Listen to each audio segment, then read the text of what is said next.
There will be, for real, a 17th consecutive Stanley Cup playoffs in the city of Pittsburgh if the following three things happen. Good morning to you. Good Friday morning. I'm Dejan Kovacevic of DK Pittsburgh Sports. This is Daily Shot of Penguins. It comes your way bright and early every weekday if you're into football and or baseball. I also offer daily shots of Steelers and Pirates that I hope you'll check out.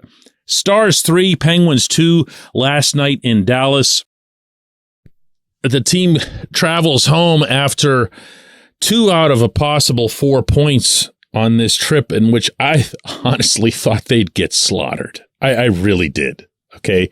I thought there was a chance that if they hunkered down defensively, which is something they don't often do, to say the least, that they'd have a possibility for an upset.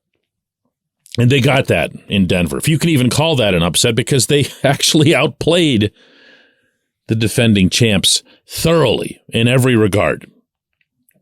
The challenge only got heightened when they got to Dallas. Tristan Jarry couldn't go. Yet another injury for him. Don't even get me started on that one. And it had looked uncertain that one or both of Jake Gensel and Jason Zucker was going to be able to go. So you're looking at all of that, plus, missing 4 out of your regular 6 defensemen. To that end, the way this team performed last night, overall, the approach, the execution, the diligence, and even if you look at the way Dallas was able to win the game in the third, it had a lot more to do with, missing all those defensemen and missing the starting goaltender than it did with anything that the team collectively was doing right or wrong. So of the 3 things that I need to see to feel really, really good about this team making the playoffs, that's number 1. They need to enter every game. There's only 10 of them now. Every game, just like that. I can't be sure what got into them before Denver. I can pretty much guess what got into them before Dallas, because once you achieve what you're setting out to do in Denver, that just kind of takes care of itself. It fuels itself. Your confidence level is a lot higher. And they played like that. They did. To their credit. To the credit of everybody from Mike Sullivan on down. Everybody. It's got to be that way. It's got to be things beginning in the back and working their way up front. Defend first. Work your way up the rink. Go for it. And believe me when I say that begins with the forwards coming deep, making sure that the defenseman can make 100%er out of the zone, making sure that there's another forward ready for the next pass, because that's actually the pass that tends to be the most important on a breakout anyways, that second pass. Have everyone working as 5-man units. Defend, defend, defend. Number 2, and this is totally Captain Obvious material, but they've got to start getting some of these D-men back. It's good that Jeff Petrie was able to get on the ice during this trip. It'll be so much better when he's back. Not that he's going to be some sort of panacea, but he'll bring a lot more than what this team's getting out of Chad Ruhwedel, certainly, with all these late game penalties that he doesn't need to take. Mark Friedman making a pinch on the third Dallas goal that he didn't need to make. Petrie will bump at least one of those 2 out of the lineup. I kind of liked Taylor Fedun's game, and I'm not sure I'd be casting him off automatically just because he would have appeared to be the bottom man on the totem pole. If he's playing better, now's the time to leave him in. I'll say it again, 10 games left. And lastly, you didn't really think I was going to punt on this one, did you? Tristan Jarry's got to play hockey. Okay? I'm not his doctor. I'm not in Dallas. What I do know is that he played the entire game in Denver. That immediately afterward, he was seated at his stall, speaking with reporters, big smile on his face. Now, that doesn't mean that he didn't get hurt in that game. Strange things occur. But given that and his history of getting hurt nonstop and constantly with different body parts, and constantly with management assessing his status as being either he's okay or he's right around the corner, he's not, in my eyes, due the benefit of the doubt. He needs to play. That game last night was Game 7. That's the way this team should have been approaching it. And you know what? That's the way this team did approach it, like it was Game 7. They played really, really hard. Do you remember the last actual Game 7 in which the Penguins played? That's right. It was just 11 months ago. And they basically had to shove Jari out there, shoot up his foot with, I'm sure, all kinds of painkillers and whatever else. But he got out there and he played pretty well. He did. It was certainly a big effort on his part. But what we've seen from him since then has been nothing of the sort.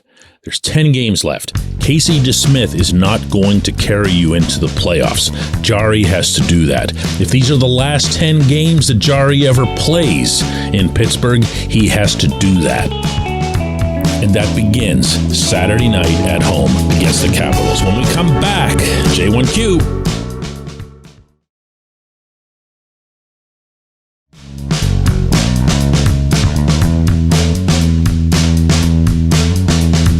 Today's J1Q comes from Eric, who says, is Brian Rust ever going to score again, meaning actually beating a goaltender?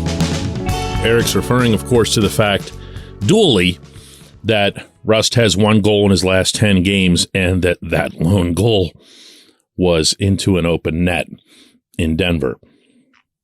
Rust is struggling, not just to finish. He's struggling even right now to receive passes properly, to continue through his stride with the puck at the great speed that he naturally possesses. And that, to me, is the most telling combination of signs that a player is just flat out not feeling it. His confidence is shot. When he has an opportunity in front of the net, you'll see him shoot where most often? Think about it. Just put it in your head. Let it flash through your head. Yeah. Up and to the right. And where will it end up going? Up and off the glass. And that's just the worst way to get out of a slump. He had more opportunities last night in Dallas. I thought Sidney Crosby was outstanding. Jake gave everything that he had under his circumstance. And Russ just couldn't finish. He can't finish. He can't finish at all anymore.